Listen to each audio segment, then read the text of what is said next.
फिर भीष्म जी बोले,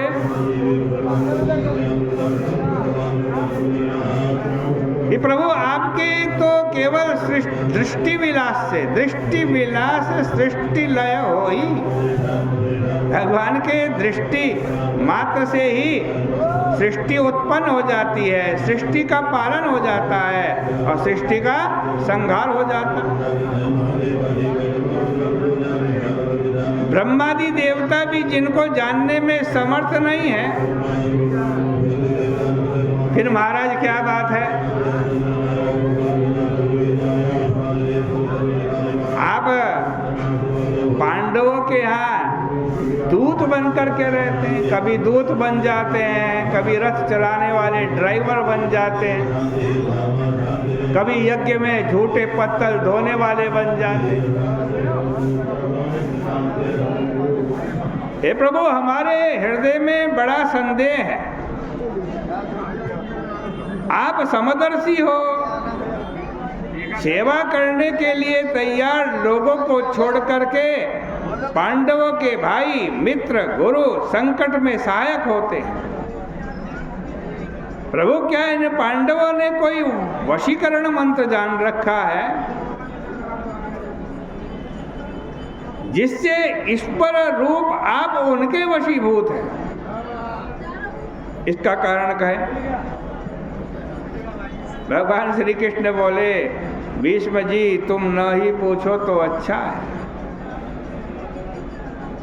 ये बड़ी गुप्त बात है, फिर भी तुमने पूछा है तो हम बताते। मैं केवल भक्ति के वशीभूत होता हूं। भागवत में भी भगवान कहते हैं, अहम भक्त पराधीन अस्वतंत्र इव द्विज। मैं स्वतंत्र नहीं हूं। भगवान किसी के अधीन है? भगवान भक्त के अधीन है। जो भगवान की भक्ति करता है उसके वशीभूत भगवान हो जाते हैं। भगवान ने कहा, हमने संसार में एक व्रत रखा है, उस व्रत को करने से भक्त लोग संसार के बंधन से छूट जाते हैं। भीष्म जी ने कहा, प्रभु, मुनि लोगों ने आपकी आराधना के अनेक धर्म बतलाए हैं,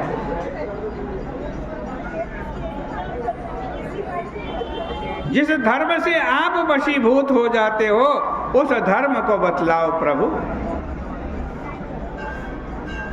नारद जी कहते हैं, भीष्म जी के द्वारा पूछे जाने पर संसार के दुख को जानने वाले श्री कृष्ण भगवान भीष्म जी से बोले,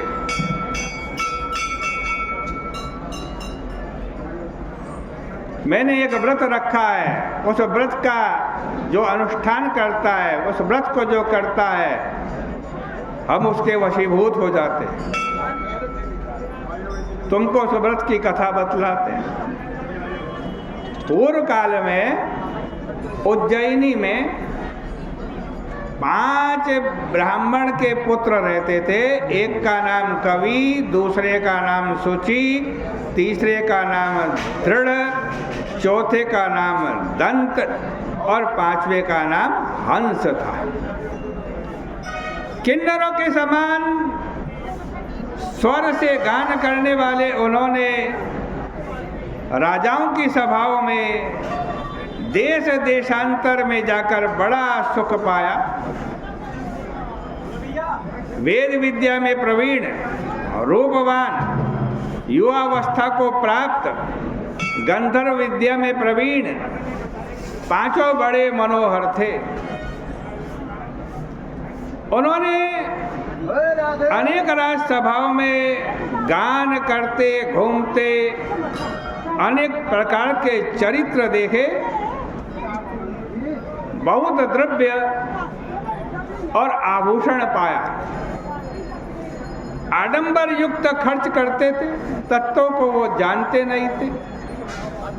एक समय मथुरापुरी में सुवीर नाम के राजा के पास वो आए। संगीत कला में कुशल सुन करके राजा की सभा को देखने की उनकी इच्छा हुई। संसार का दुर्भाग्य है कि हम यमुना जी का जल पान नहीं करते।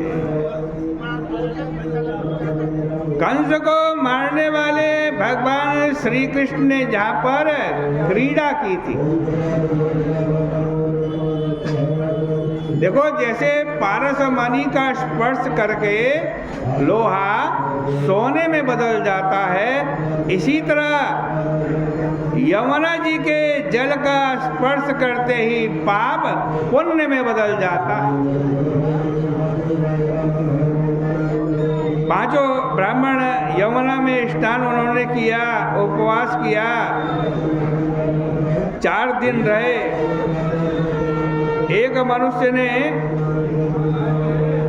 मनुष्य से उन्होंने राजा का चरित्र पूछा। उस मनुष्य ने बताया कि राजा की एक कादम्बिनी नाम की भोग स्त्री है,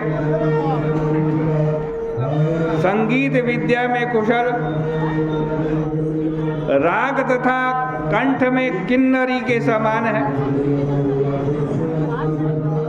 जब वो राजा के सामने नृत्य करती है तब मां कोई नहीं जाता।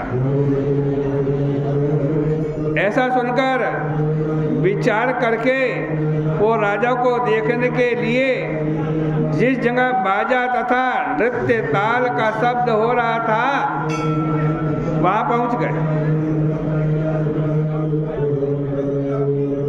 वहां जाकर के अच्छी तरह खड़े होकर के शब्द सुनकर राजा के किसी सेवक के समीप में गए और कहने लगे, ओहो बड़े खेद की बात है, राजा के समीप में कोई संगीत जानने वाला